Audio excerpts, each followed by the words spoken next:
Assalamualaikum warahmatullahi wabarakatuh. Waalaikumsalam warahmatullahi wabarakatuh.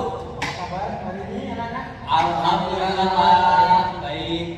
Apakah ada yang tidak masuk hari ini? Akbar Pak, sakit Pak. Yang lain? Masuk semua Pak, hadir semua. Alhamdulillah. Sebelum memasuki pelajaran, materinya selanjutnya yaitu tentang kelas. Pada anak-anakku, apa itu kelas? Coba kemarin, tolong. Ikhlas Pak. Berlapang dada Pak.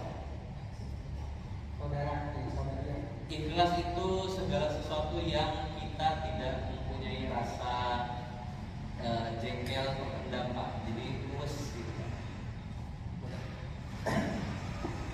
Ikhlas menurut bahasa yaitu dari bahasa Arab sesuatu yang murni yang tidak tercampur dengan hal-hal yang bisa mencampurinya. Seperti contohnya madu itu murni, tidak dicampur dengan air atau gula. Adapun secara ikhlas menurut istilah terdapat beberapa pendapat para ulama, tetapi semuanya kembali pada makna ulama tersebut. Di sini di buku Bapak pendapat ulama yaitu menjadikan tujuan hanya untuk ikhlas pada Allah Subhanahu wa taala. Jika engkau sedang beribadah, maka hati dan wajahmu arahkan kepada Allah Subhanahu wa taala, bukan kepada manusia. Dalilnya yaitu di Quran surat Al-Ghafir ayat 25 pada anak-anak yang membaca saya sekarang. Apa Pak?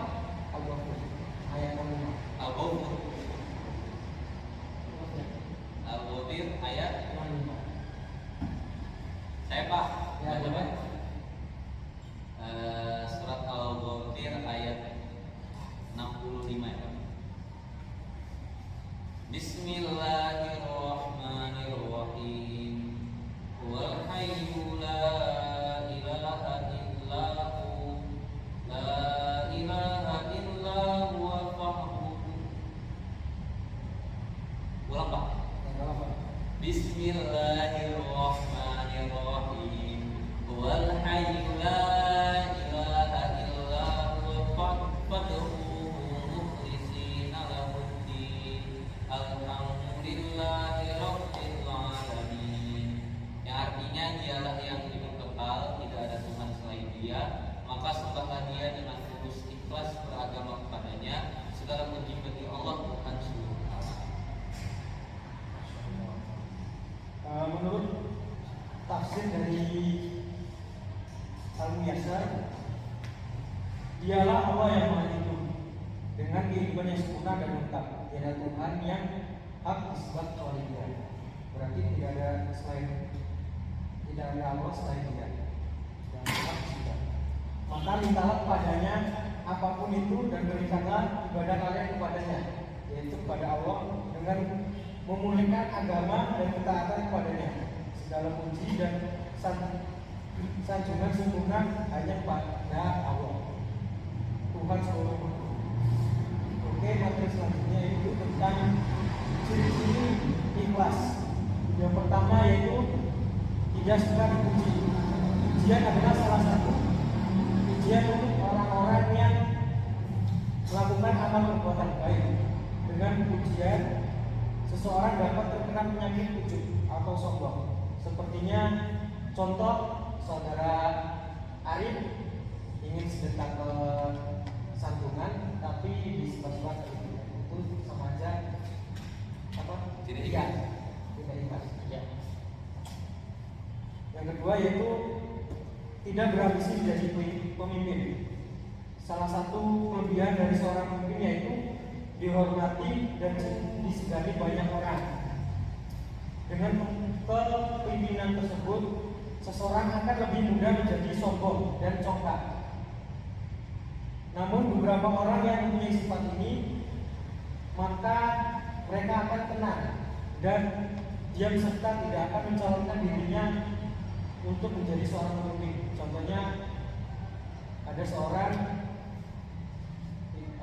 merasa gak cocok ingin jadi pemimpin tapi sering ketiga yaitu dengarkan nasihat. Ambillah hikmah atau nasihat tersebut meski dari mulut binatang tersebut. Orang yang mukhlis senantiasa menghargai orang-orang yang menasihatinya. Seperti ada kata-kata, dengarlah apa yang diucapkan, jangan lihat dari orang lain. Yang terakhir yaitu melupakan amal baik. Salah satu ciri ikhlas selanjutnya itu melupakan amal baik yang sudah dilakukan. Saat seorang muslim melakukan amal baik,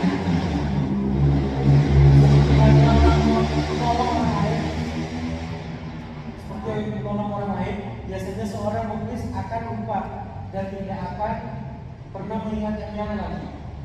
Dengan begitu, orang yang ikhlas tidak akan mudah berbicara atau mengungkit perilaku amal baik tersebut. Dan selanjutnya itu tentang tingkatan ikhlas. Pada apa ada yang tahu tentang tingkatan ikhlas? Belum Pak? Belum. Oke, Bapak akan jelaskan ada tingkatan ikhlas di buku ini. Yang pertama yaitu ikhlas awam, dengan perasaan takut pada siksa Allah dan masih mengharapkan pahala dunia, seperti orang yang melakukan sholat duha agar mereka memperoleh pahala dan juga dimudahkan rezekinya.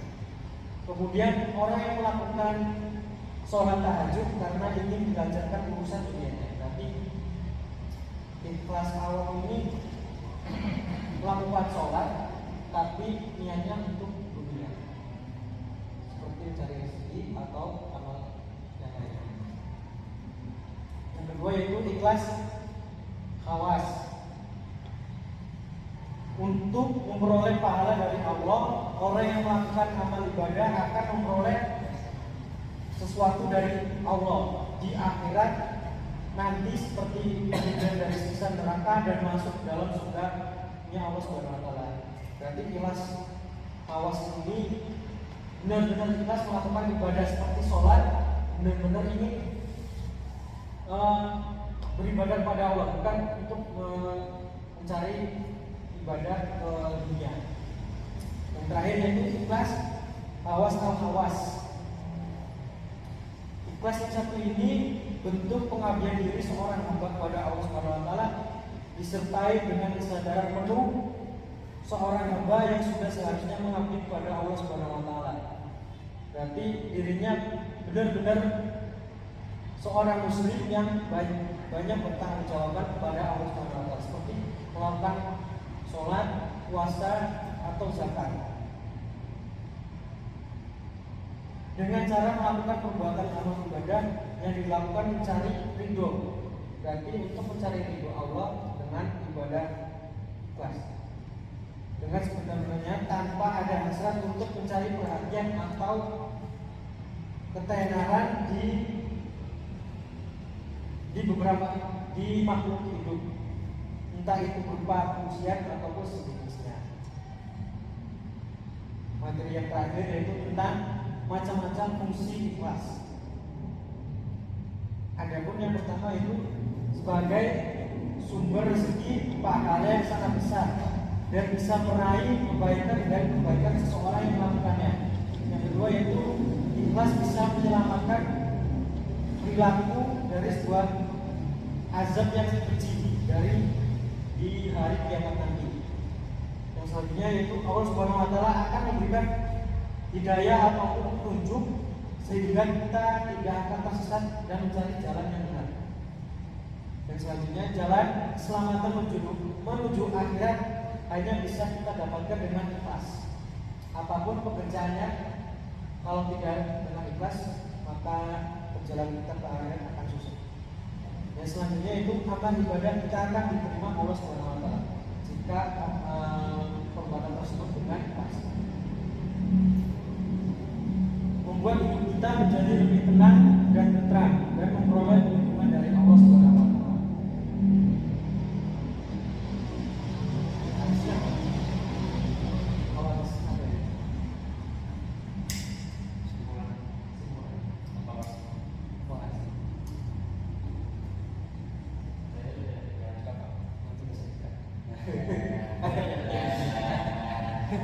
Jadi kesimpulan hari ini tentang ikhlas apa? Apa ada? Yang lain? Lapang dada. Lapang dada. Yang terus. Dan apa sih? Jadi kesimpulannya ikhlas kata-kata tadi kurang sekali.